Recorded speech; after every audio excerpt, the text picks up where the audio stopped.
व्यस्त जीवन में ईश्वर की आवाज। प्रार्थना जीवन में आशीष पाने का एक मार्ग है। इसलिए प्रार्थना के प्रति आप रुचि जगाएं और अपनी रुचि बनाए रखें। कोई 3-4 मील तक नाव खेने के बाद शिष्यों ने देखा कि ईसा समुद्र पर चलते हुए नाव की ओर आगे बढ़ रहे हैं। वे डर गए, किंतु ईसा ने उनसे कहा, मैं ही हूं, डरो मत। वे उन्हें चढ़ाना चाहते थे कि नाव तुरंत उस किनारे जहां वे जा रहे थे लग गई। आज हम सुसमाचार के इस कथन पर विशेष चिंतन करें। पास्का का दूसरा सप्ताह, शनिवार 17 अप्रैल 2021। पहला पाठ प्रेरित चरित्र अध्याय 6 पद संख्याएं 1 से 7 तक और संत योहन का सुसमाचार अध्याय 6 पद संख्याएं 16 से 21 तक।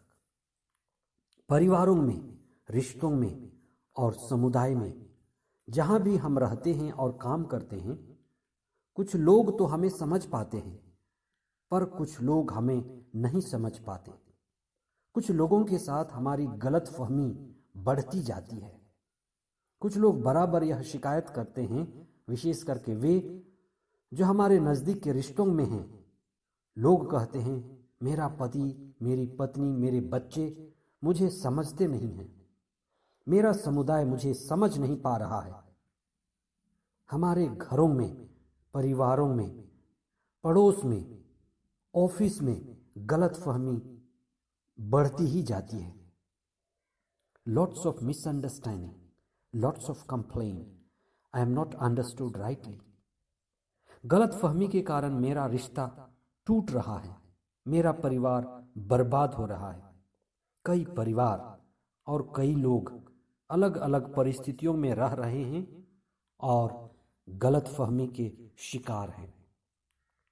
ऐसी हालत में हम क्या करें? प्रभु ईसा भी लोगों और अपने ही शिष्यों के गलतफहमी के शिकार हुए। उन्होंने तरस खाकर लगभग 5000 लोगों को रोटियां खिलाई। लोग तृप्त हुए और बड़ी खुशी से जंगल में खिले फूलों का ताज तैयार किए और माला डालकर ईसा को राजा बनाना चाहते थे। इस काम में शिष्यों का भी हाथ रहा होगा।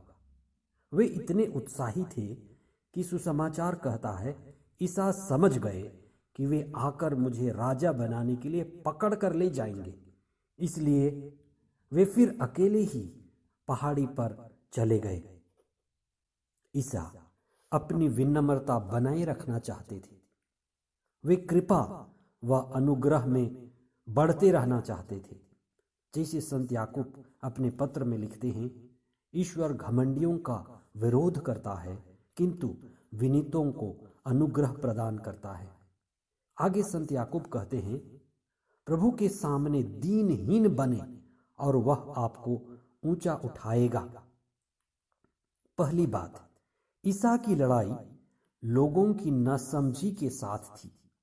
लोग उनके मर्जी के खिलाफ बलपूर्वक उन्हें राजा बनाना चाहते थे।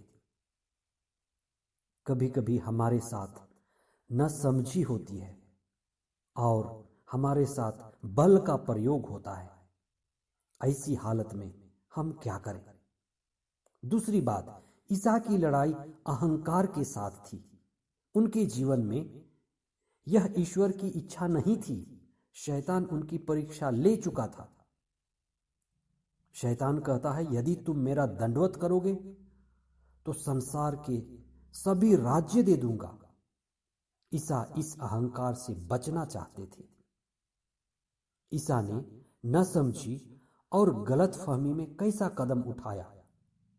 वे एकांत में पहाड़ी पर प्रार्थना के लिए चले गए।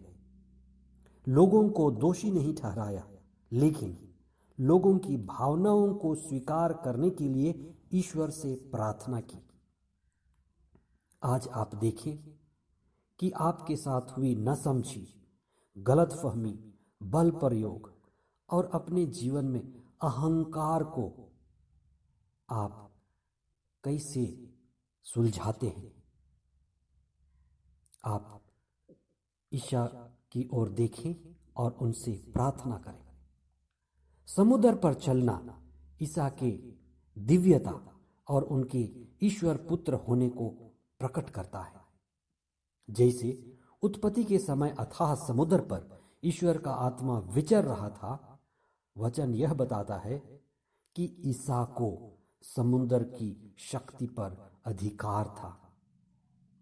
जैसे पिता ईश्वर का समुद्र पर अधिकार था, उसी तरह ईसा का अपदूतों पर और शैतान पर अधिकार था।